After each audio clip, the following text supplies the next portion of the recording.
Welcome, listeners, to So Very Wrong About Games, a board gaming podcast about, you guessed it, board games. I'm here with my good friend Mark. How are you this week, Mark? I'm very well, thank you. How are you? I'm good, too, because I get to sit here and talk about board games with a good friend, which is one of the... Oh, are you inviting someone else? Which is one of my favorite things is to this? Is someone? They'll be by later. Don't worry about it. Is the Wendigo coming? Is that? So first we're going to talk about the game we reviewed exactly 1 year ago. Then we're going to talk about some games we played this week. Then some news and why it doesn't matter. And then our topic of the week, which is people expect too much from Kickstarters. Yes, expectations in crowdfunding. Mark, what did we review exactly 1 year ago? Mille Fiori from Reiner Knizia. This is originally published in Europe in Schmidt Spiele. It took a while to get to North American distribution. And follow-up, do we still have it? No. Unfortunate, because there is an expansion. There is an expansion. Which I haven't tried yet, and I'm kind of curious. I haven't tried it either, but here's the thing with Reiner Knizia. I seldom enjoy the expansions that he designs. There's some exceptions. I think that the expansions to the Lord of the Rings games were genuinely interesting. The way Friends and Foes mixes it up. Even the Sauron expansion for Lord of the Rings is pretty cool. That having been said, I don't have a tremendous enthusiasm for the games, largely based on the IP. But other than that, if you look at, say, the Witchstone expansion, if you look at, based on my look at the remit of the Mille Fiori expansion, generally speaking, one of the things that characterizes Reiner Knizia's qualities as a designer is he makes these very, very tight, well-designed systems that cohere to an exceptional degree. And often, this involves an elegance and parsimony in the rule set. Not necessarily. He does some heavier stuff, like Tigers and Euphrates, although by the comparison of more contemporary Euros, is remarkably sparse in terms of rules. Overall, it has some rough edges and it's not the tightest rule set in the world, despite the fact that it is the greatest game ever made. Mille Fiori, very much like Witchstone to a certain extent, was kind of simple, but only in the sense of, look, here are all these zones, they all score differently, go to town. And I didn't really do it for me, honestly. It's nice, I'd play it again, I guess, but I certainly didn't weep silent, bitter, unexpiated tears when a patron requested it and we sent it off. There is talk that Reiner Knizia does not play other board games. That's the rumor that he spreads, yes. Mille Fiori feels like he played a roll and write, and he said, hold up, hold my eraser. Well, no, but here's the thing, though. He kind of invented roll and write games.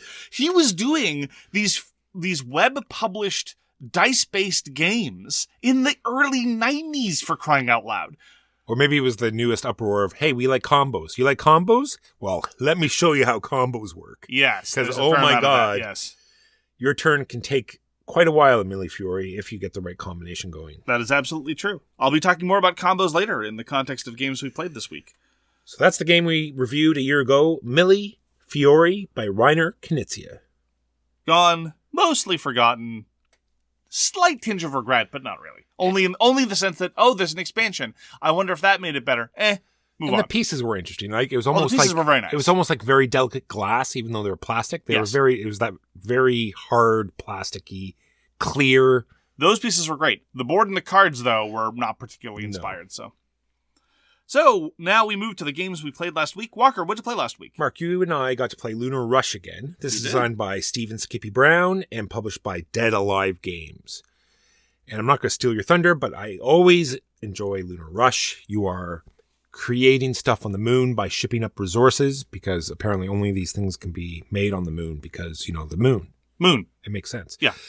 And so you ship stuff up, and I love the fact that it's free. You don't have to pay for the resources. You only have to have enough room to ship them, and it has this interesting initiative system where you're bidding on the ships, because some go up fast and only can carry very little things, or some go up very slow but can carry a lot. And so you got to sort of plan ahead and decide what you're going to do, because bidding costs victory points. And then you're upgrading all of your different worker placement modules up on the moon. You're creating these high things. And then you bring stuff back to the moon, and then you have to sell it.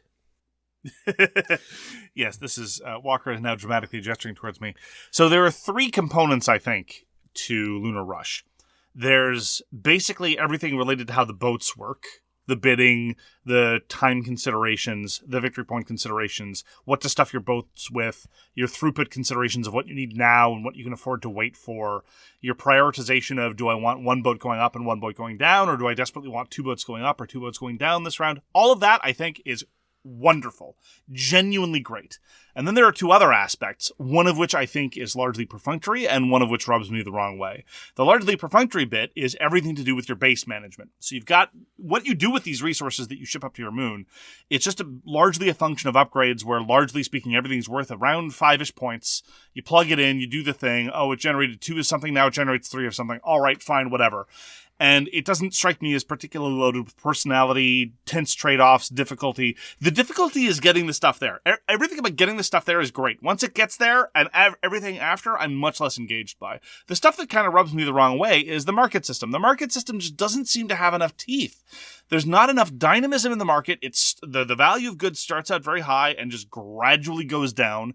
It's not really built in such a way that I've perceived the ability of anyone to genuinely manipulate the market in an interesting way. It's just sell it as fast as you can. That's it. The longer you wait, odds are excellent that the value is going to go down. There's not really the kind of push and pull from a genuine supply and demand mechanism. Yeah, the argument might be that there's all sorts of different markets you can use, but I still don't think that really changes enough to make a difference. I feel as though this has always been a bugbear for me as well. I love how the whole game plays, but then how it, like, the wind up with the market just doesn't seem to, fit into the game as well as everything else does. Yes. Largely speaking, it is about it's a resource manipulation cube pusher where you're shoving in cubes and points come out the other end. Getting the cubes is cool. Everything thereafter, no, not so much. And frankly, this is an example, just for what it's worth, where an expansion might do wonders. Better modules, more interesting base upgrades, different economy boards where there's actually some market manipulation going on. That I could easily imagine being a position where I'd really appreciate it. But frankly, I generally don't like cube pushers at my stage in hobbyist gaming to begin with. The ones that I like do different stuff to mix with the formula, like, for example, Sidereal Confluence. The actual cube pushing in Sidereal Confluence, the changing cubes into other cubes, is roughly as boring as the changing cubes into other things in Lunar Rush. The difference is that all the architecture surrounding it in Sidereal Confluence is so much more satisfying. So I'm still willing to play Lunar Rush by virtue of the quality of everything surrounding the ships. It's really interesting, well done, and novel.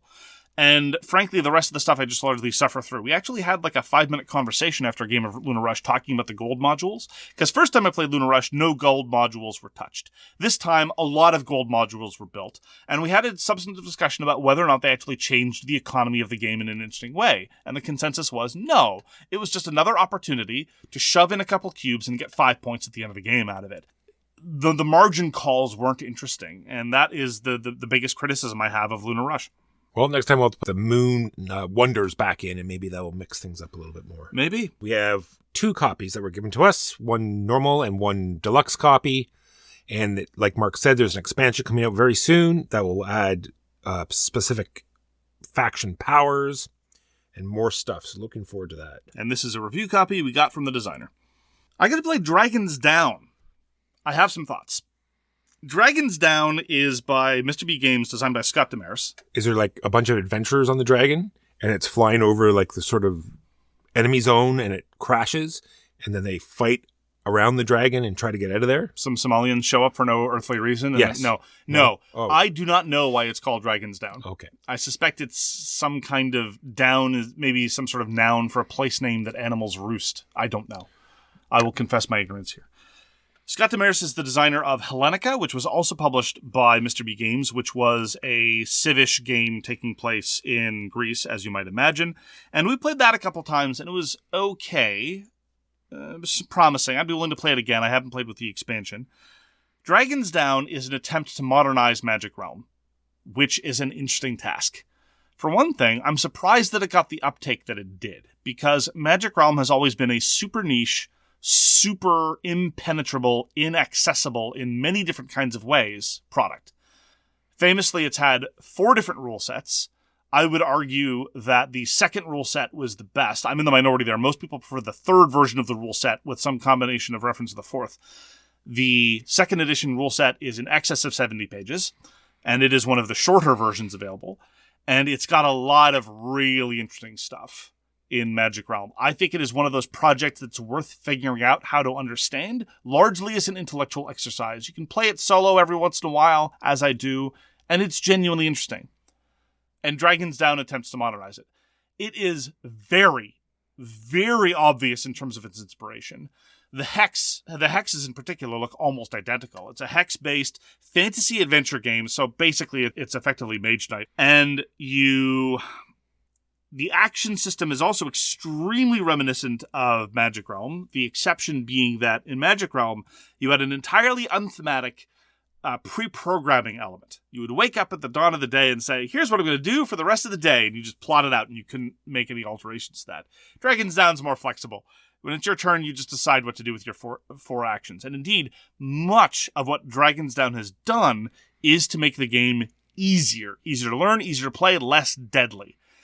For the most part, I think those are salutary goals. The problem is, and this is the chief difficulty I have with Dragon's Down, is that while it preserves a lot of the cool combat puzzle element of Magic Realm, how fast am I attacking? How fast am I dodging? Am I going to be able to avoid this attack, but attack fast enough to be able to damage this thing before it dodges out of the way? And if I don't dodge, will I be able to tank the damage by virtue of the armor that I've got and the things available to wound? All of that is fundamentally preserved in Dragon's Down. But whereas Magic Realm, in my experience, erred way too far under the to the scale of looking at the map and saying, I can kill none of these things except for this thing sometimes. Okay, can I get there without dying? Oh no? Oh well. Dragon's Down goes the other extreme. So turn one, my colleague was ambushed by a couple griffins, and I immediately sort of tensed up, sort of like, oh, well, this is... Here we go. Here we go. I was like, oh, you can kill them both without suffering any damage. Okay, that happened. All right. And about midway through the game, about 10 turns into a 30-turn game, we were invincible killing machines. It was just a race to see how much of the countryside we could lay waste to in terms of the competition. And I'm not saying that you need to be as deadly as Magic Realm. Magic Realm was infamous for, you can be heavily armored. Even you found a couple of treasures. You're armed to the teeth. You've even got a whole bunch of friends at your back, a whole bunch of mercenaries. That's one aspect that has been cut entirely. I understand why. It added significant complexity to the game. I admit it loses a lot of the flavor when you can't go and hire natives, and then you can get murdered by some bats. Giant bats? No, just bats. Just normal bats. just a bunch of bats. Because the fundamental dynamics of both Magic Realm and Dragon's Down that hasn't changed is there's just one of you. You can only do one attack a round. So if you're fighting 6 things, they will get to you. Ultimately, I think a lot of the design choices here are fascinating. And ultimately, I think they preserved a lot of the good stuff from Magic Realm. But frankly, the challenge was just so low. I don't know if this is just a problem because I'm experienced with Magic Realm, but the person I played with who had not played Magic Realm did find it disappointingly trivial a lot of the time. You know, the first couple combats, you're puzzling things out, figuring out how you're able to attack sooner or dodge effectively or this, that, and the other.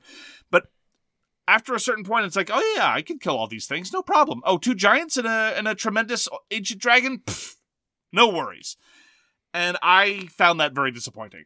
Sounds a little bit like Mage Knight, right?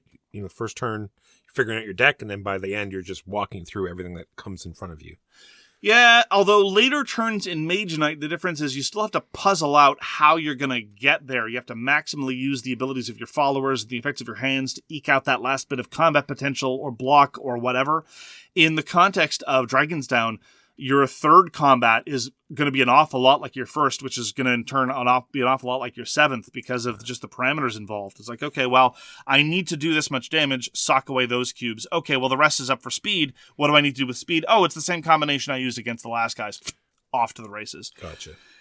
So, keep in mind, this was only the first scenario. It is a smaller map, and doesn't have a lot of the variability or some of the other variables of other ones. The way things work in Dragon's Down, which also facilitates setup considerably, Magic Realm had a tremendously complicated setup procedure, is you pick a certain number of terrain packs, and that gives you a tray full of monsters, and a certain set of chits that you mix together, and a certain set of terrain tiles that you mix together.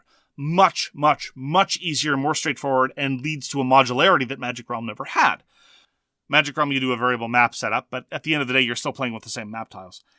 That much I appreciate, but honestly, I don't see adding more map sets, terrain sets, adding a greater variety of beasties to up the challenge considerably, because it just increases the variety, not necessarily the depth of challenge involved.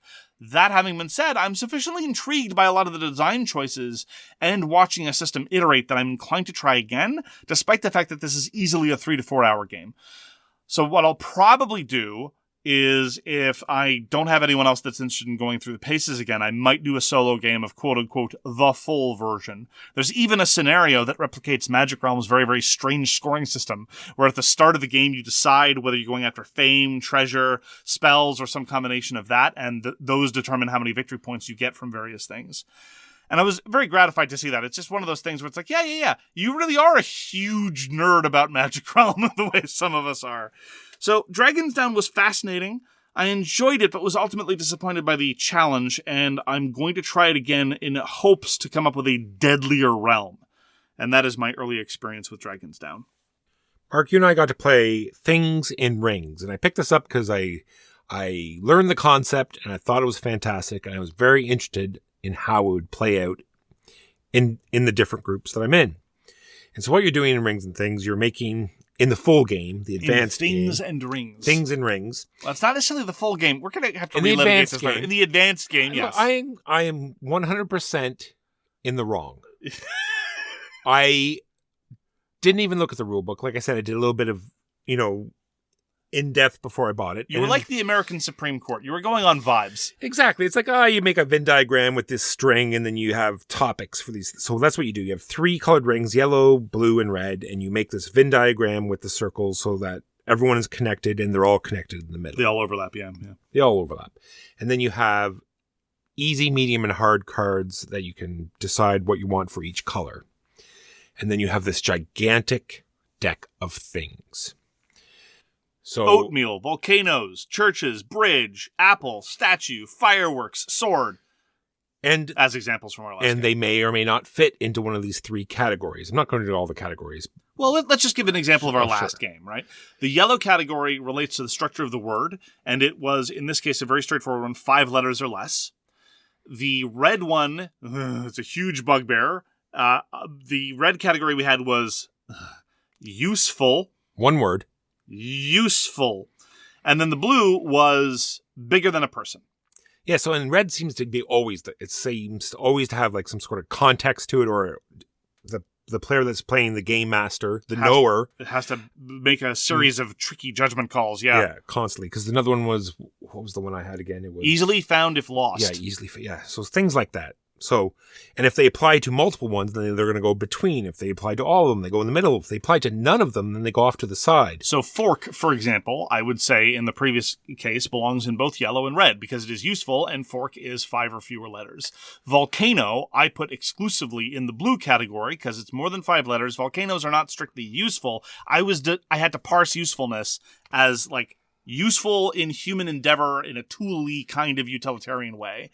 But it's bigger than a person, so it goes in blue. I had to decide that, oatmeal was useful because it's mostly about sustenance, but pie wasn't because it was rough.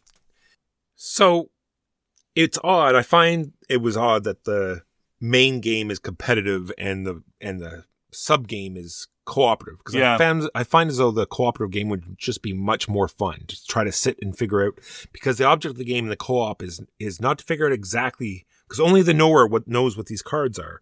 Everyone else is trying to figure out where to place cards by seeing where the knower moves them to, and you try to suss out why they move them or what's the difference between the different areas.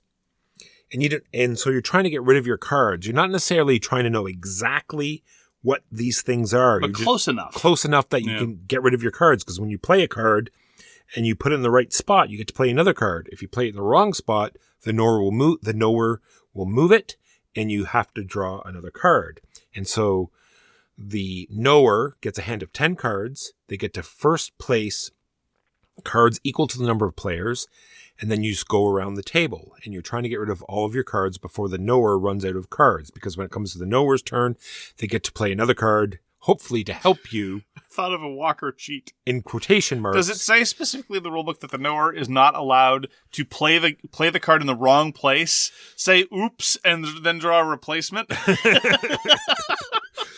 Or does the knower have to play with their whole hand in the first turn because they're putting them all in the right place? Good point.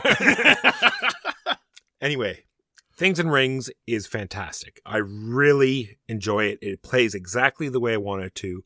It in the So Clover code names group, they loved it. A ton of fun. They all wanted to play as the knower, so we played it multiple times. That is on the stream for this week if you wanted to check it out. And then in the other group where people aren't so into those games, oh, that's not fair. It didn't go as well. I don't think they hated it, but it just didn't hit as well as it did in the other group. I have two things. First of all, it is vastly more fun for me to play as the knower than it is as the guesser. So the one running the show, I think, gets to make far more interesting decisions. Yeah, that's true. But the chat between the players trying to figure out, I find way more interesting. Okay. I mean, it's interesting to observe as the knower. But frankly, the confusion that I felt and the opacity of so many of the clues, it really rubs me the wrong way, which leads me to my second objection, which is, so far I have yet to see a red card that didn't strike me as hopelessly ambiguous in a way that would lead to a borderline degenerate playstate. I'm not using these terms lightly. Whether it's a cooperative or a competitive game, in either case, it's very problematic to have basically the one running the game master, if you will, have to basically decide what the things actually mean. It's too freeform. It's an awkward combination. The yellow conditions, extremely straightforward, dare I say, have borderline objective validity. In the sense of determinism and necessity attached to them. But the blue ones require a little bit of judgment, but acceptable. So, for example, bigger than a person. I said statue wasn't bigger than a person, even though the picture included a plinth, because it's a representation of a person and the picture showed a person. By the way, the art on the things is great. I love the art on all the thing cards. But then surfboard came up, and yeah, it's taller than a person, wider than a person a lot, but, it doesn't have a whole lot of mass to it in comparison. So I said it was not bigger than a person. Okay, fine. Those decisions I'm all right with. There's a certain amount of subjectivity inherent in all these games. That's okay. The red ones, though, so like easily found if lost. Apple.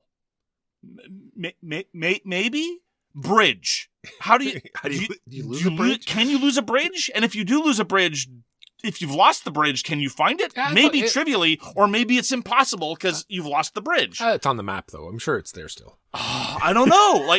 It's not that I don't know, and it's not that it's unclear. It's just the person making the judgments about what these categories mean is also the person who basically gets to decide whether or not the group wins the game or they win the game. It's true.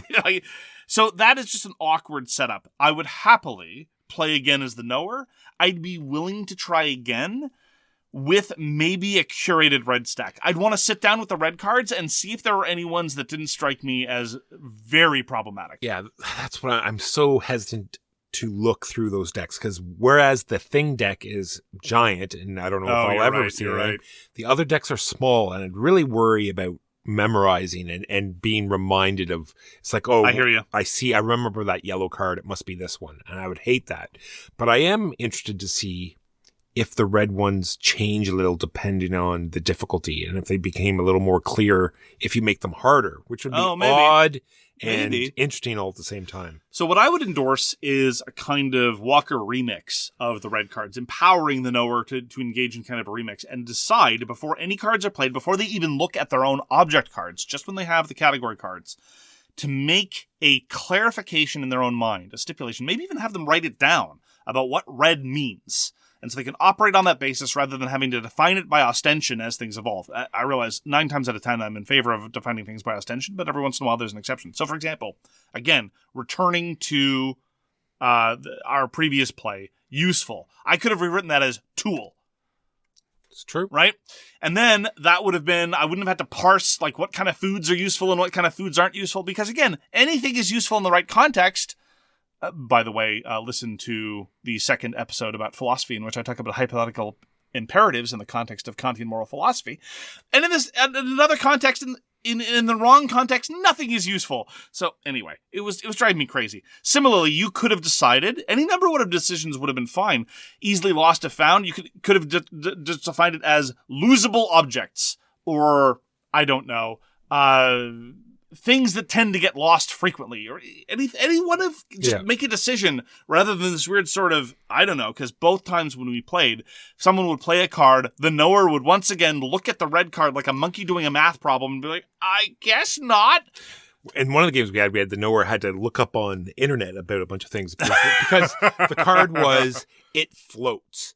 Oh my goodness. So what floats? I don't know what floats. Exactly.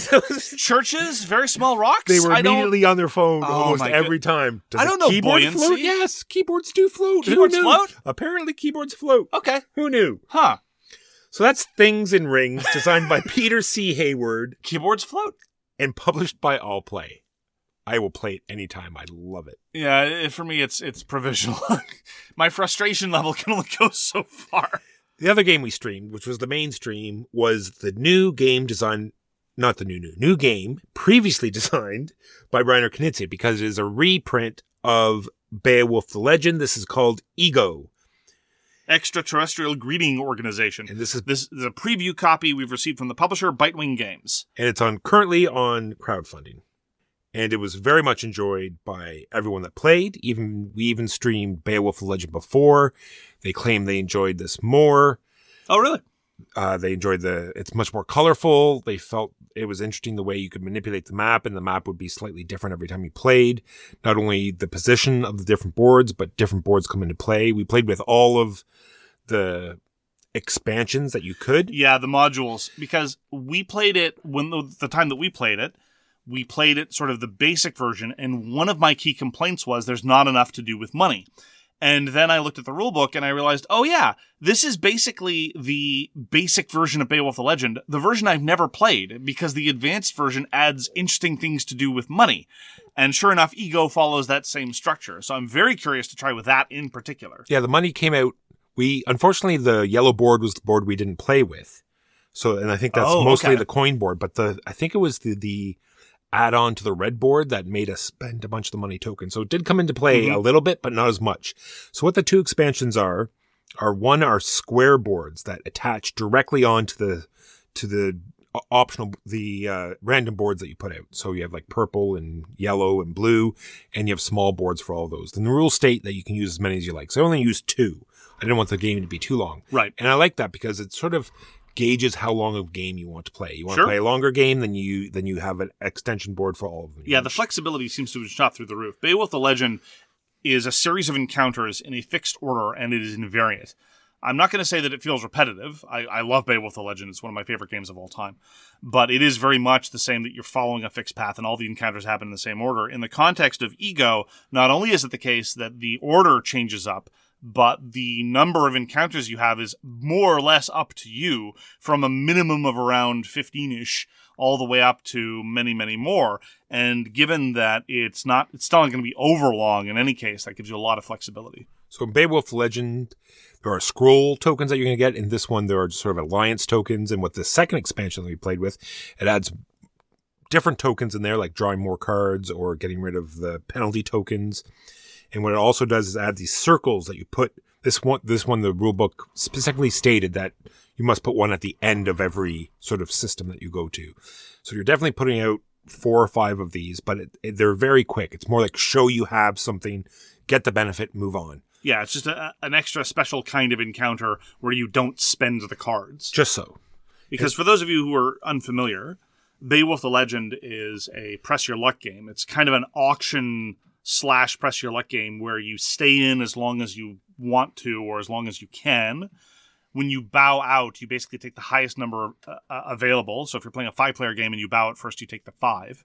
And then once everyone's done, you claim the available benefits for that encounter in order. So there are good things, there are bad things, there are situationally good things. Sometimes you are relatively indifferent to where you are. Sometimes you desperately want to be in at least third. Sometimes you want to be first or bust. And so on top of that, there are all these lovely hand management considerations. And then there's the risking, which we'll get to in a moment. Yeah, the risking, I like how they did I like how they did the risking in this new game. It's sort of like a yellow triangle. If you see a yellow triangle somewhere, it means you're allowed to risk. So when you need to place a bid, instead you can say, I'm going to risk it. You're going to draw a number of cards based on what the risk is for that particular thing. And you have to match the symbols that people are playing for this auction. Well, you don't have to. It's weird. So True. You sort of want to, because if you get both the same, and there's always a penalty associated with it. Yes. As long as if you get a partial success, then you're going to take the penalty. If you totally miss all of the symbols, then you don't get the penalty. If you get all of the symbols you need, then you also don't get the penalty. It's only when you hit one or two, but not all the cards, then you're going to take the penalty. In Beowulf, the way that it worked was you take the risk, and if anything matched, you take all the cards, either in hand in some risk scenarios or played to your current bid in the context of other risking scenarios. If none of them matched, if you ended up busting, you then got a scratch. More on that in a second. And and you're out of the auction. Well, in the context of auctions. In the context of Ego, it's generally been flattened. It's a lot less luck-driven, which I understand completely why that was done. A lot of people play Beowulf and think that it's too dependent on luck. I think these people are flatly wrong, and that Beowulf is vastly more deterministic than people give it credit for, primarily because of the difference between scratches and wounds. Because in Beowulf, it wasn't the case that every subsequent wound or scratch you got goes into a pile. There were these sort of tiered stepping points.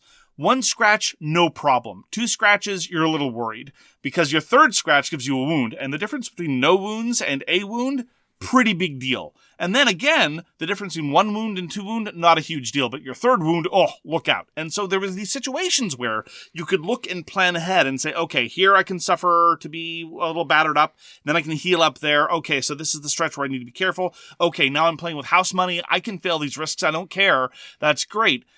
In Ego, it's a little flattened because you don't have that distinction between scratches and wounds. Instead, it's just a question of negative points. Yes, it's triangular scoring, so the more you have, the worse it is. Absolutely. And it's also the case that it's not really an all-or-nothing situation. And normally I like that softening, but for some reason, in the context of Ego, again, I've only played the base game. I want to try the advanced game. I want to try with the other modules. It just felt like the risking decisions were less tense, less consequential. It's just a trade with the bank, it feels more like, with occasionally you get a lucky result where it's not a trade anymore. It's just sheer benefit. I preferred the way it worked in Beowulf based on my one play of Ego. And also, like you said before, there was 5 suits in Beowulf the Legend, whereas now there are only 4. That's true. So your chances of succeeding in the success are a little higher. That is true as well, yeah. I do like how the different risk scenarios, though, operate on different parameters. Like, for example, in Beowulf, it was almost always risk 2 cards and the failure consequence was a scratch. In Ego, it could be 1 card, it could be 2 cards, it could be 3 cards, sometimes 4. And if any of them match, you get the good thing and some penalty, which may be the scratch equivalent, but it may be something else entirely as well. And so that degree of variety also, again, much appreciated. So I feel like, again, having played one base game of Ego, it's not letting Ego play to its strengths because the advanced version brings it closer to Beowulf, and the variability, the different setups can really let you change up how the game feels. But the overall approach to risk management is not to my liking on immediate blush, but more to follow. Yeah, well, I'm sure we're going to talk about it in the news, about the crowdfunding project itself. So that's Ego. Walker showed me the expansion to Keep the Heroes Out. This is Boss Battles by Luís Brueh at Brueh Games. And the way that this changes up is it takes the weapons-grade adorable game Keep the Heroes Out, which is a co-op game of playing as different monsters, keeping heroes away, and it introduces a kind of scenario-driven boss element where after defeating the boss, they now join the retinue of available things. So Walker's group had previously defeated the Rock Troll. Nobody played as the Rock Troll, which is fine. The Rock Troll is adorable, as they all are. And this time we were fighting the Gorgon. And once she was Gorgon, but now she'll be gone. Pause for laughter. Anyway, it sort of recast the Gorgon as kind of a rock superstar with a whole bunch of adoring fans, even though she keeps petrifying them. That doesn't seem like a solid way to build a fan base. Maybe we've been doing it wrong. It rocks, Mark. Do you see the pun there? I see the pun, and my be gone isn't worth anything, but No. it rocks is okay. Yeah. Okay, now I understand what it is. And here's the thing about Keep the Heroes Out. I really enjoy the card play. Everyone's got their own deck for cards. You can buy new cards to add them in. You're managing an entire pool of monsters, and the number of monsters differs for different factions. You could have a large number, and you could play a card that gives you 3 movement points. You can move one of your monsters 2 spaces, another one 1 space. Same thing with attacks, getting everyone in position. That part's great. It's so cute. I love how it works. The different scenarios are neat. The variety of monsters are great. The AI, I find, I've commented every single time, I cannot internalize how the AI works, whatever. Huey does it for me, that's fine. The other thing that I have a problem with, and this is during those moments when I could glimpse and see how the AI actually works, how the heroes operate, is it really feels like there's no good management of tension. Either everything is fine, or you're on the precipice of utter disaster. Because the way the heroes operate is they basically just keep going until they fail something. So in the early rounds, you've got effectively these walls. They're called chests, but they're basically act like walls. You know, on the outside, they spawn into areas where you need 3 heroes at once in order to open a chest. First hero spawns, we don't care. Second hero spawns, oh, okay, someone go kill some of them. All right, I'm on it. Then, eventually, there's some sort of cascade where they bust that down, and then the next wall is 2. Now you're seriously in trouble, because now they can just start sweeping over. There's no gradual encroachment of awfulness. It's like how in pandemics sometimes you have those epidemic outbreaks where one epidemic causes another outbreak and another outbreak and another outbreak. Those are the exception in pandemic rather than the rule. There's a buildup of tension. I feel like in Keep the Heroes Out, that's all that happens in terms of actually threatening you, and that part is unfortunate. Still perfectly happy to play. It's reasonably quick, and as I keep emphasizing, the variety of monsters is great, and I love managing those. I just don't like how the difficulty works, and I don't like how the AI operates, insofar as I understand it. Yeah, I love it. There's going to be another Kickstarter starting soon that's going to be focused on the digital implementation of Keep the Heroes Out, but he's already said that there are going to be physical things you can buy that will add to your game. I already saw the embers, the cute little fire guys. Can't wait. As long as Luís Brueh wants to illustrate meeples, I am willing to buy meeples from Luís Brueh. There's already a free demo on Steam, so if you wanted to check out the digital version, you can do that right now. And looking forward to the crowdfund. That is Keep the Heroes Out boss battles. Played Mexica with some of the listeners. It is an older game by Michael Kiesling and Wolfgang Kramer. Sort of, part of their Mask series, like with Tikal. And the newest version is by Yellow Games.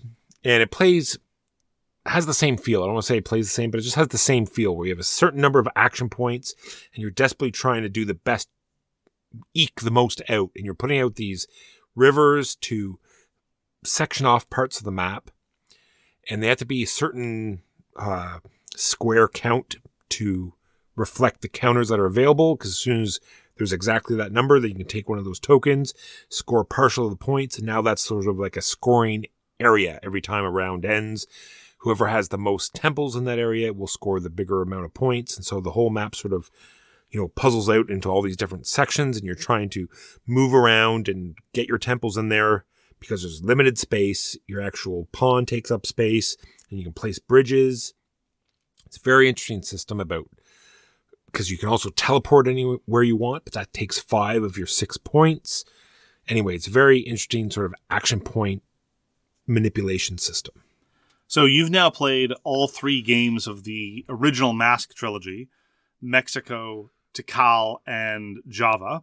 Torres is also included as an honorary member, despite the fact that it is not a Mask game, but same designers and still uses action points. Are you in a position to make any sort of overarching comment about the series? Wow. I didn't realize Torres part. It's an honorary member. I think I'd go with Torres. I really enjoy all my plays of Torres. Yeah, Torres is very popular. Yeah. And it's so good. And after that, the recent games we played of Java, I thought were very interesting. Java's cool. So as I recall, early days in the hobby and when the Mask trilogy was much more in common conversation, typically it was regarded that Mexica was the easiest of the 3, the least complex, at least in terms of game rules. Then Tikal, and then Java was the brain-burning one. And based on my experiences, that's definitely been true. I don't know how I'd rank them in terms of preference, but I will say I have not yet played Torres, and someday I plan on doing so. Yeah, Walker looks shocked and scandalized, viewers. He's clutching all his non-existent pearls. Torres is you have tons of these little tower pieces that you stack up. And I've played games with those tower pieces. I've just never played Taurus. And you create these giant castle, I guess you could say, and the king moves around, and certain castles are going to score, and you want to be the highest on the castles. And like Mark said, and you get to go enter in the like a bottom door, and you just pop out anywhere you want in one of the upper doors. It has this very interesting sort of move your pieces around, build more, stop people from a little bit like Santorini. You know what I mean? That type of blocking movement type game. Anyway, absolutely. Love Torres. But that was Mexica. That was Mexica. Played it on Board Game Arena, I assume? We did. All right. Played a second game of Avatar The Last Airbender, Aang's Destiny. So this is the co-op deck builder by Patrick Marino and the OP Games. Credit to the OP Games for actually crediting their designers. A lot of companies like the OP don't. Mentioning no Hasbro's in particular. And this is a redevelopment of the Harry Potter game. It has some rules differences about how the adversaries work, and there's some rules about bending and 2 different card markets and things of that nature. I haven't played the Harry Potter game, but the reputation definitely precedes it as being way too easy. And this is absolutely the case for Avatar The Last Airbender. The second scenario was, if anything, easier than the first.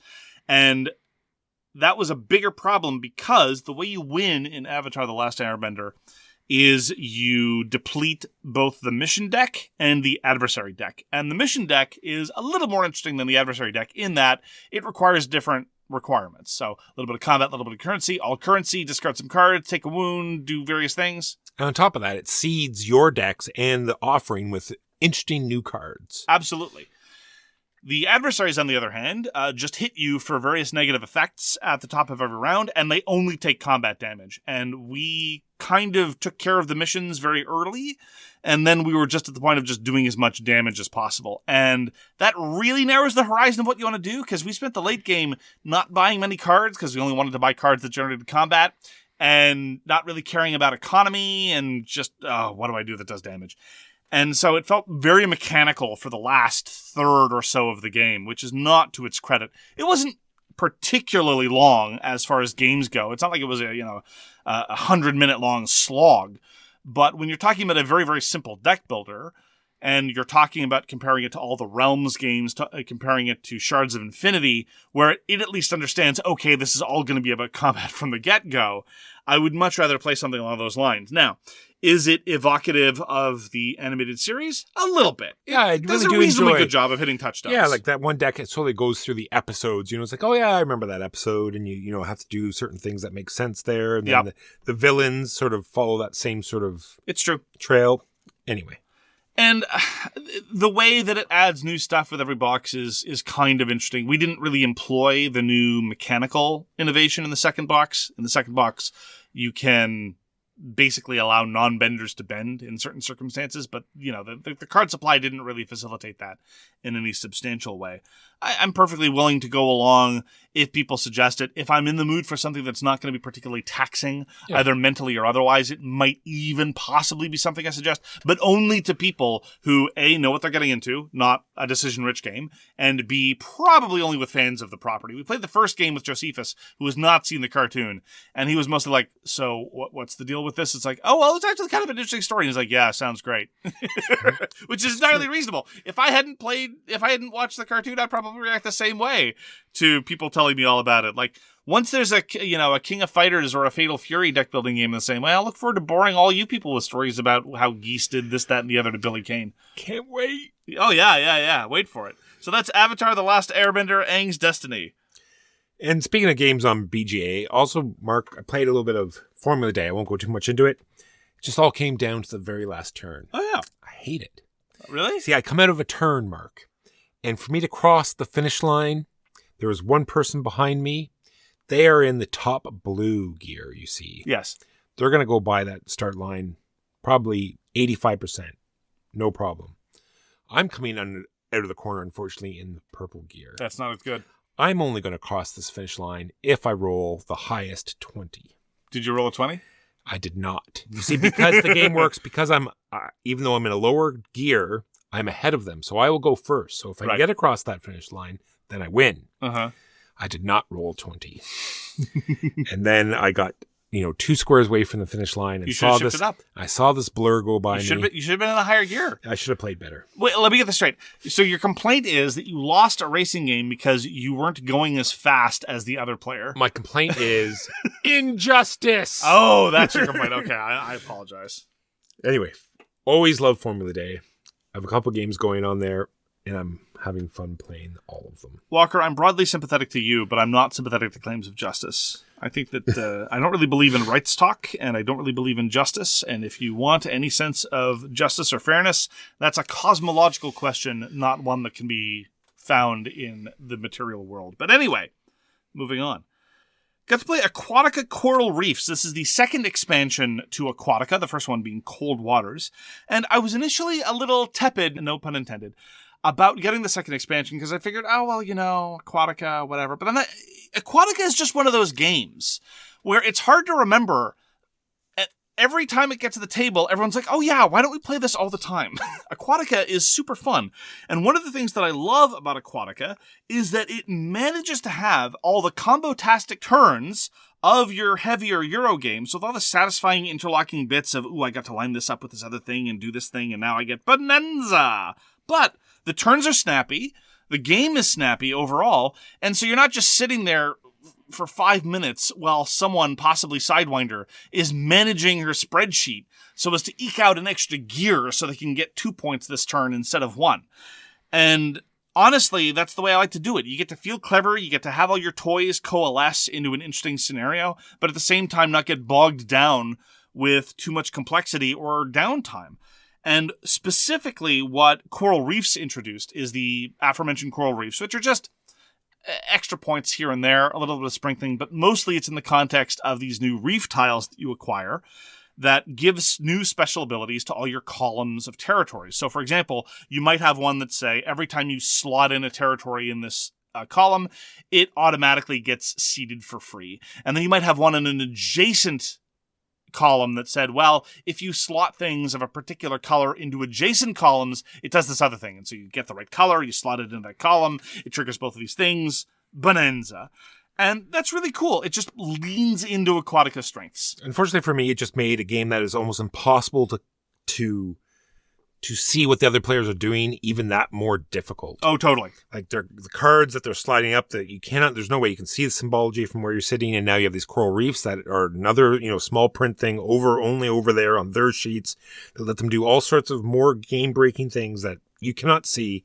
So it's impossible to understand what the other players are doing. It is super heads down. That is absolutely true. So whether you like that or not, yeah, then that'll be up to you. And I'll absolutely agree that the text on the coral reefs is borderline illegible for most of the people sitting at the table. So the expansion, to its credit, includes a full new board. There's no add-on board that you need to worry about. It's an entire new board. It's double-sided, so you can play with both of the different kinds of victory conditions. There was a new kind of victory condition introduced in Cold Waters. I don't like it nearly as much as the default goals system. But anyway, tastes may vary. And there's no add-on board for the reefs. It's just printed right on the new board. That's great. It's wonderful. And still, I will note that even with both expansions, the game does fit in the base game box once you get rid of the insert, so don't need to worry too much about shelf space. But it is super difficult to read those reefs, even if you're the one person sitting at the right section of the board. Everybody else, illegible. Just way too difficult to read. Yeah, the actual reef pieces themselves, I just don't get it. Like that could have been one part that just did, one step too far. It's like you had another thing you have to manage, and really more didn't combos, Walker, and didn't really add anything. It was, oh, you're such a okay, yeah, fair enough. Like there's already lots of combo-tastic goodness in Aquatica. But I do like the new cards. There are new cards in both Cold Waters and Coral Reefs. There's some interesting effects with some of the new cards that trigger when they are on the top of your discard pile. So again, it encourages you to play your cards in a certain order, but it doesn't handcuff you in the process. Anyway, I like all the elements. I agree with you that at a certain point you might say enough is enough, but I just appreciate the fact that it continues to play to its strengths, introducing new stuff that is not particularly burdensome in terms of rules grit, but allows you new exploits to further, as you say, break the game. And Aquatica is reliably entertaining. I don't think that it's particularly rules dense. It's very approachable in terms of being able to play it even at a competent level. Yeah, you're probably going to get blown out by somebody who's played the game a whole bunch of times, so it's not a huge deal. Again, because it's so head down. And I just find it overall extraordinarily pleasing. It is one of the games that, as game daddy, I like to have in my rotation. I've talked about this before. Sometimes you're in a position where you know you're going to be playing with people who want to play a hobbyist game, but you don't know what their familiarity with complexity is, and you don't want to play the same light game over and over and over and over again. And so having enough of things like Aquatica, like Blue Lagoon, like a whole bunch of other really lightweight games, but nonetheless give you some of those same quality decisions that you're going to get in heavier experiences, I very much appreciate having. And those are the games we played this week. Now a quick break while we pay some bills. And we're back. Now we're going to do some news and why it doesn't matter. Mark, I love Risk 2210. It is impossible to get to the table because it has the word risk in the name. And you say risk to gamers, and you have to dodge punches. So that's why it's called Risk. I'm still going to buy this expansion. One, I'm curious. It's a reprint, though, right? It's not an expansion? No, well, it's sort of a reprint of expansion material that they gave out at tournaments. Oh, okay, cool. So it was never an official expansion. One, I'm interested to see if it will be even playable with the version that I have. I have like the OG Risk 2210, so I don't know if it's just going to match. Not to say that the new version, which I haven't even seen, is exactly the same. We're about to find out. And then I'm also wondering if I'm ever even going to get this to the table. I'll play it with you. We can hope. I love Risk 2210. There are leaders. Those who know Risk use your little D6s and you want to beat the roll of the other players. 2210, you get to roll a D8 if your leader's there. There's all sorts of fancy cards that you get to play. There's a moon that you can go up to. There's bases, there's mechs. There's a moon. Yeah, I know there's a moon one. All sorts of fun stuff. And who knows what this expansion will hold. It is called Frontline Risk. And it's a collection originally released in 2004 that were available as tournament prizes. Okay. Mark. Walker. I know what people have said. About you or in general? We are so tired of playing diplomacy over and over again. We need a new diplomacy. Okay. Lots of people, you've heard people say that, right? All the time. It's what all the kids are saying. All the time. So now, obviously they've said that. Why else would they put out a new version of diplomacy? This is Diplomacy Era of Empire, another Renegade Games game. There's going to be one right after this in a moment. Another one of who asked for this. But anyway, looking forward to not purchasing Diplomacy Era of an Empire. Is it the same game? Is it a redevelopment or redesign? No, it's a totally different map with different sides. Okay. Different factions. Okay. Yeah, I can see you're as confused as I am. Next up from Renegade Studios, in the same category of who asked for this, didn't want to play Axe and Allies in World War II? Didn't like the G.I. Joe version? Well, now you can play it Under the Sea, Mark. It is Battle for the Deep, powered by Axe and Allies. You can fight whales against starfish and mer people and yeah. The undersea setting is always a strange move for me. I didn't understand, even back in the days of XCOM. You remember when XCOM, brilliant PC game, they're like, for the sequel, we're just going to go underwater. It's like, okay. It just seems to be the natural next step for some people. I don't get it. So if you really love Axe and Allies and you've played your version so many times that people are bored of it, now you have your undersea version. Okay. Or maybe, you didn't like the World War II aesthetic. Now you've got a game. Mark, let's talk about the Bitewing Games crowdfunding project that has 3 Reiner Knizia games. One we've just talked about, Ego. And the other 2 that you'll talk about because you have more experience about them than I do. Except for one, Orbit. It's a new game. Orbit is all new, yes. Silos is a redevelopment of Municipium, which was originally published by Valley Games in the aughts. And Municipium is not entirely unlike Beowulf, one of the lesser-loved medium-weight games designed by Reiner Knizia. The difference is that although both games have a vocal minority defending them, arguing that they are hidden gems, I am not one of the vocal minority that is willing to stand up for Municipium. But I'm very much in favor of the overall aesthetic vision of these 3 games. They have the same art style, and with the exception of the board for Orbit, I think a lot of it looks really great. And I appreciate that they're trying to come up with some sort of grained, thematic, cohesive vision for these products. And I'd happily try Silos. I'm always interested to see a system iterate on itself. And I'd try Orbit as well. So, have they hinted around how much they redeveloped Municipium into Silos?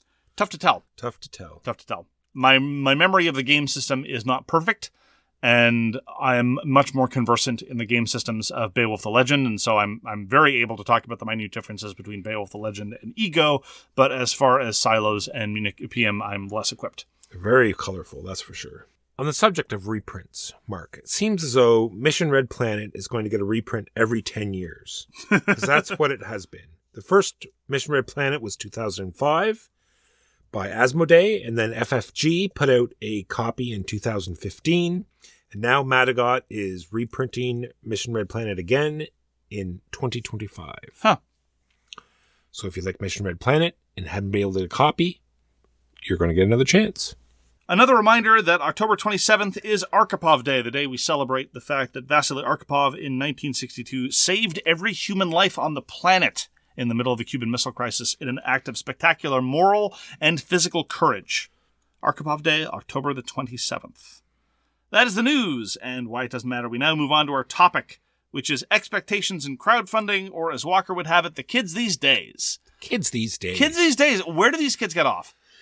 Well, there's this excess Kleenex that they want to use up, apparently, because of the tears, you see. Explain the joke a little bit more. It might get it to funny. Okay. Probably not. Okay. So anyway, crowdfunding promised, Mark. They promised we're going to bypass the publishers. We're going to bypass the local stores. We're going to bring you these games cheaper and faster. Yeah. You were going to get in on the ground floor, and it was going to be just this community participation thing. It was going to be like you were in there in the design studio. You're going to help us. Yes. It's a partnership. Publish this game. Partnership. That would normally not get published. Without your help, it's not going to happen. We are a small indie company. So, look, I was there during the early days of crowdfunding. My first crowdfunded project actually was BattleCon with Level 99. So I was there for the birth of a new publisher, right? And now Level 99 is a very established publisher. It's not one of the biggest ones, obviously, but it is sufficiently established that they release things not on crowdfunding, as well as they have their crowdfunded lines. They've got a number of different lines of games. It was originally a one-man show.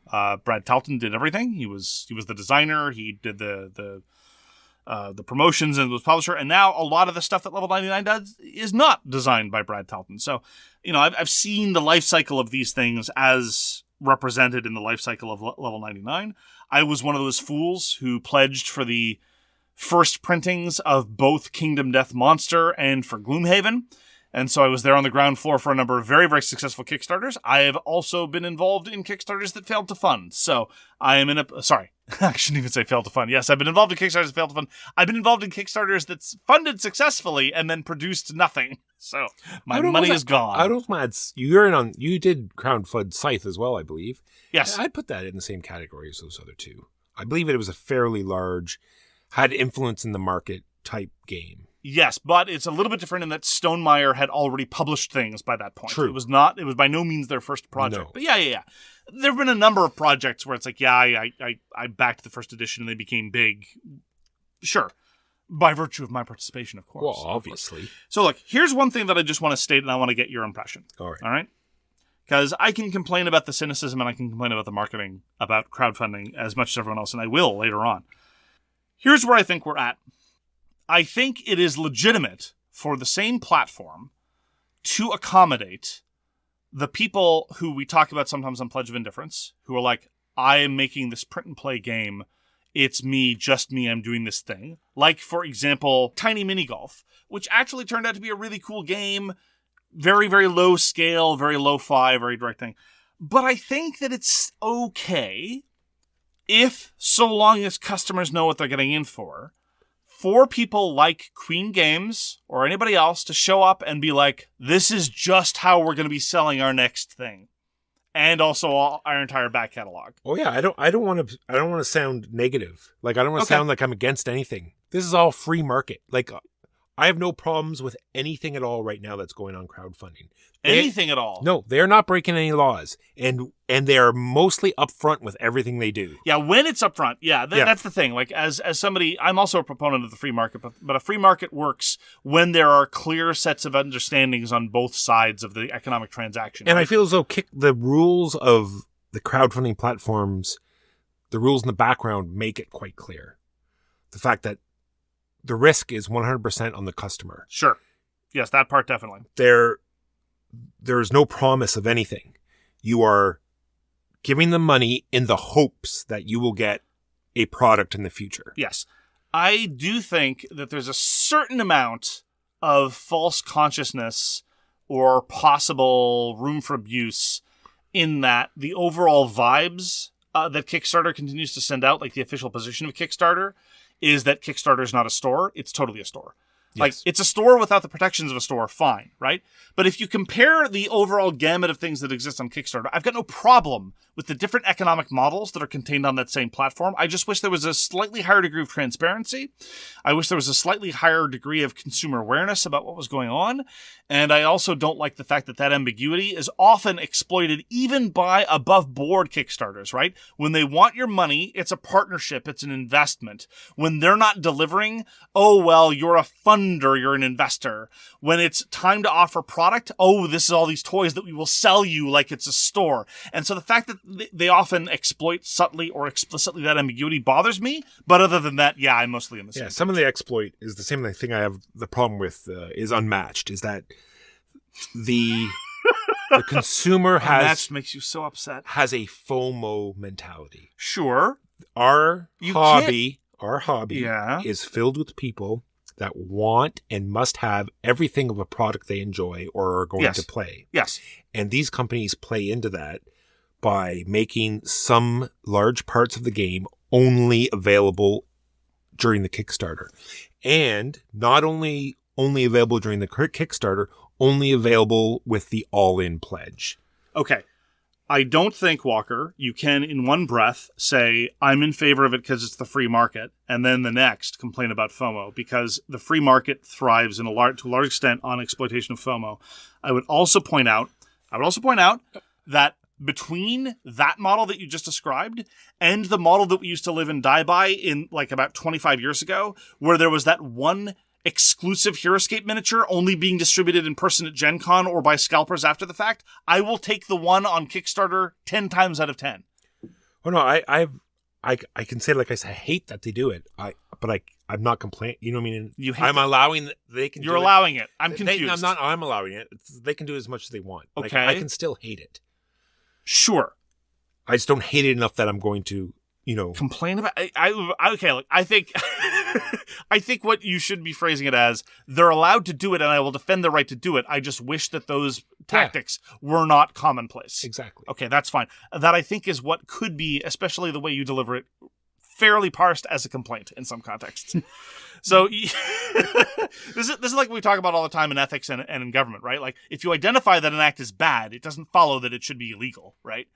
It's like, I think that thing is bad. I wish people didn't do it, but I defend the right to be able to do it. It's a very common stance, but you're allowed to complain about it. And the thing of making it cheaper is that these Kickstarters usually lean towards things getting more expensive because the crowdfunding thing leans in more to deluxeification, and more stuff. So the game, the promise of it being cheaper is quickly disappears into something being way more expensive. We used to be able to save money as backers on Kickstarters because the first 5 years or so, it was not uncommon for it to be cheaper than the retail price and get free shipping. Now, I completely understand why free shipping went away. It was a nightmare. It destroyed a number of companies. I completely understand. Now, instead of bypassing the distributor and bypassing the middle person, we're just signing on to a different set of distributors and middle persons. So instead of Alliance distributing, sometimes even it is Alliance distributing, but instead of Alliance distributing sometimes, it's instead one of the many fulfillment companies that effectively do the same thing, but on a parallel track. Can I talk about one thing, though, that I actually don't like about crowdfunding and that confuses me? This is one of those areas of transparency. The whole issue of what a funding goal is has largely become a lie. Sometimes it's true. Like, for example, Burned. Burned is going to be up on crowdfunding soon by Stone Circle Games. Going to be a backer again. I was a backer the first time. They didn't reach their crowdfunding goal, and so the project didn't fulfill. The thing that gets me confused is the increasing number of canceled projects where they're already fulfilled at like 150%, but they really wanted to be pledged at like 300 by the first day.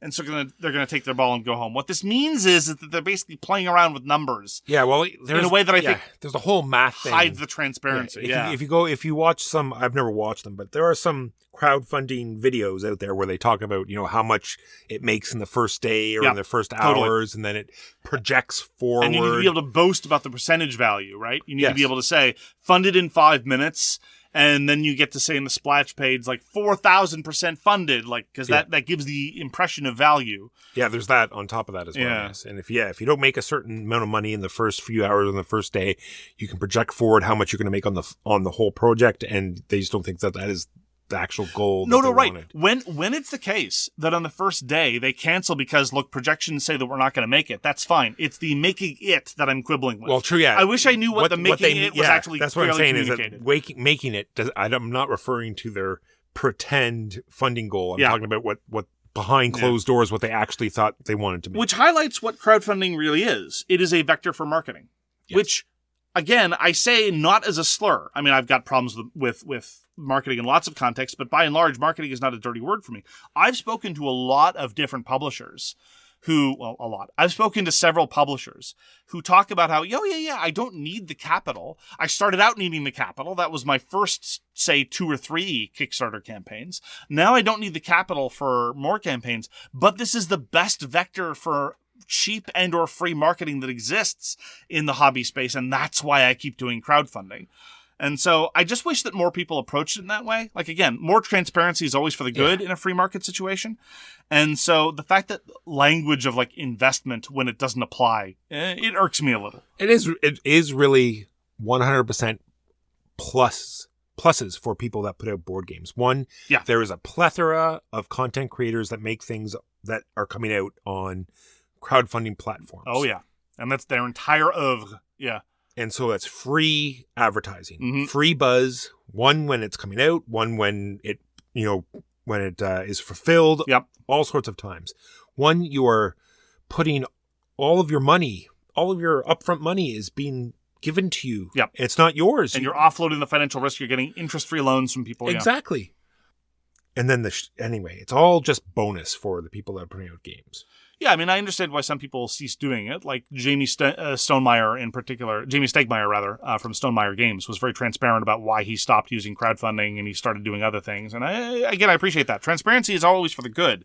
And Jamie, I feel, has always been really good about that. We're not on a first name basis. Mr. Stonemeyer. And then, like I said at the beginning, and on top of that, you are getting, I don't want to say 100% of the profits, but such a huge margin more than you would normally, because usually it goes I'm not sure that's true. It is. It usually goes to the distributor, and the distributor takes a first cut. I understand. And then it goes to the local retailer, who also needs a big cut. So sure. And then the amount that comes all the way back to the person. I don't know how retail works. That's a gross exaggeration. I don't know how retail works. I have an understanding about how people take a chunk of this, a chunk of that. The problem is that a lot of these publishers, even the ones that are not like, this is my first design, try to help me get this thing off the ground.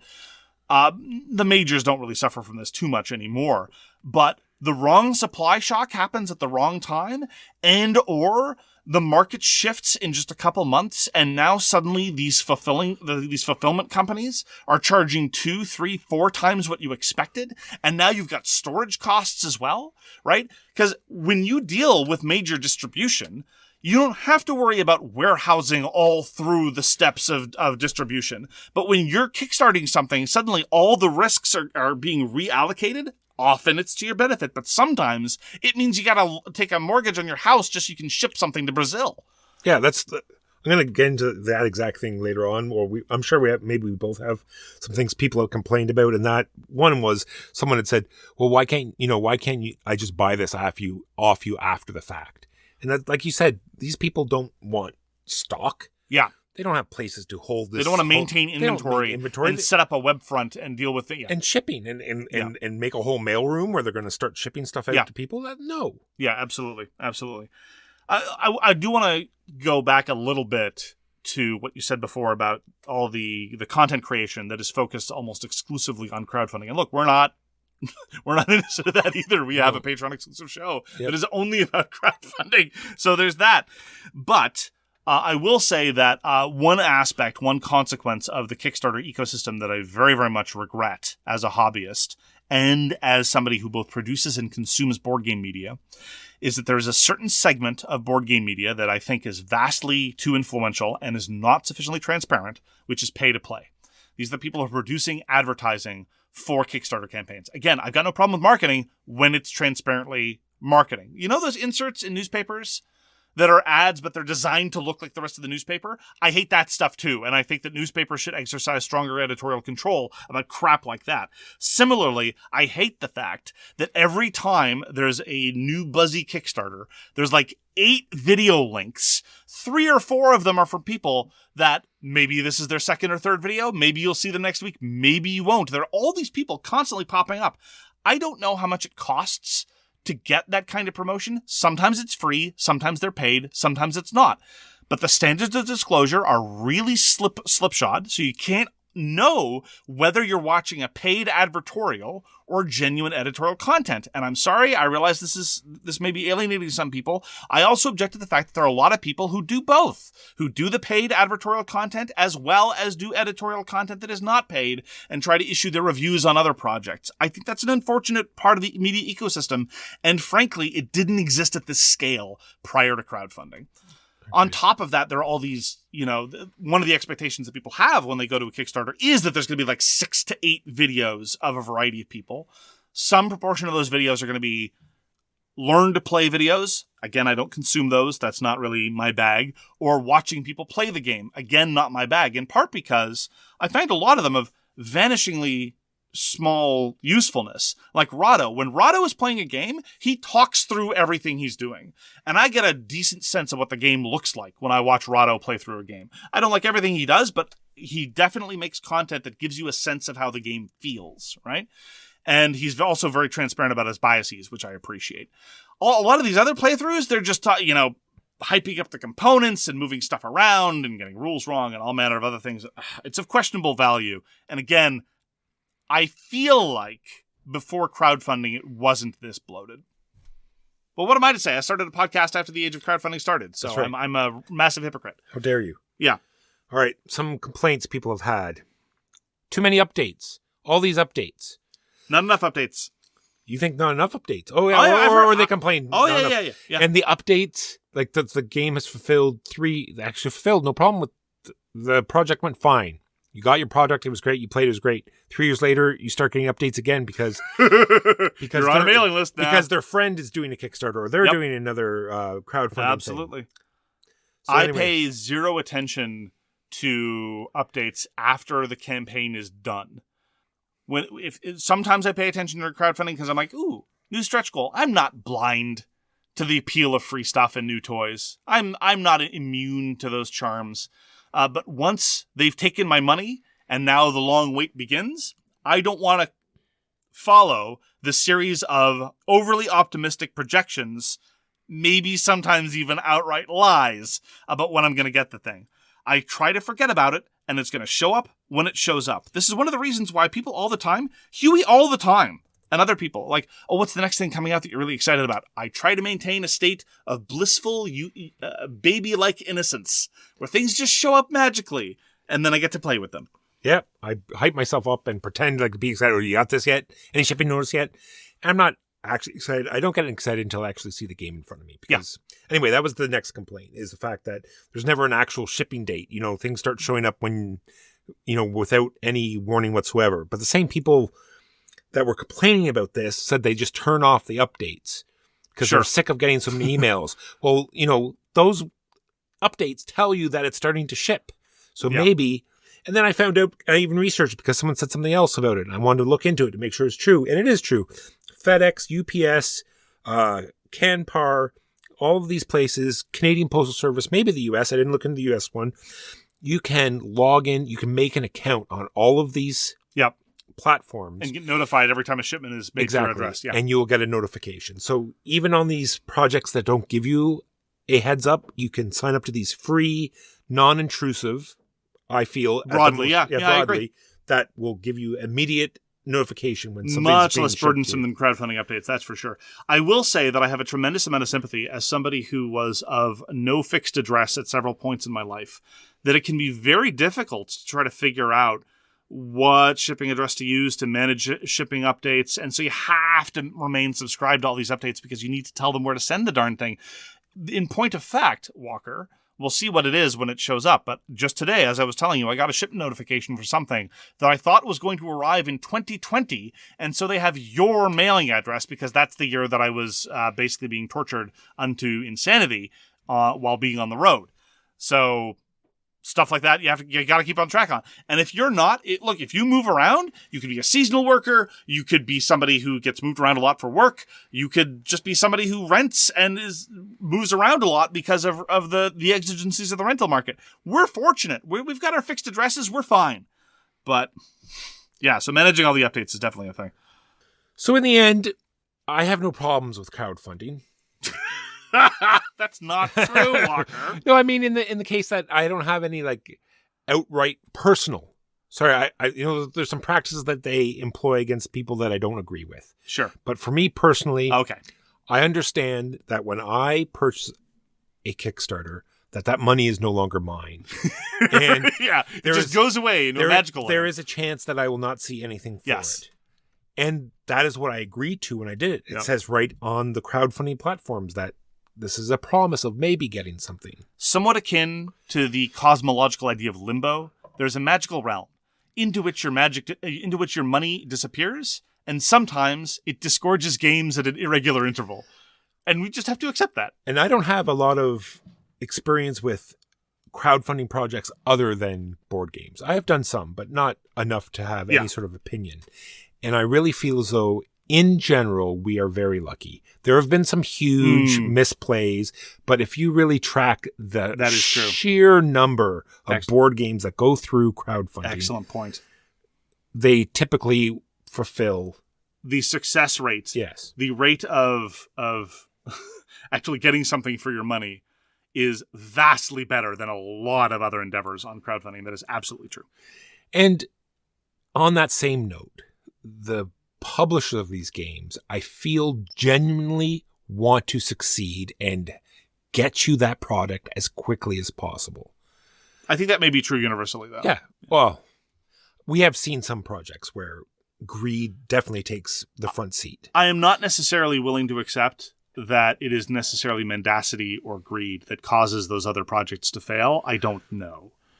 So a lot of times when they ask for more money for shipping, or you see that the game is available on retail before yours comes, I immediately understand that they have issues. Mm-hmm. They put the game on retail so they can generate some money so they can ship the rest of the games to the backers. They're not doing that for malicious reasons all the time. Right. And on that note, thank you so much for joining us for So Very Wrong About Games. We appreciate your deciding to have to spend some valuable time with us, talk nonsense, speaking gibberish to gibbons. We hope to see you again soon. Please take care of yourselves and take care of your hobby. Peace! You've been listening to So Very Wrong About Games, a board gaming podcast about board games produced by Michael Walker and edited by Mark Bigney. You can find all our information at SoWrongGames.com. Special thanks to What Does It Eat for allowing us to use their most excellent song, FOS, as our intro. You can find them at WhatDoesItEat.com. We hope to see you again soon, and as always, try to be right, but remember you're so very wrong.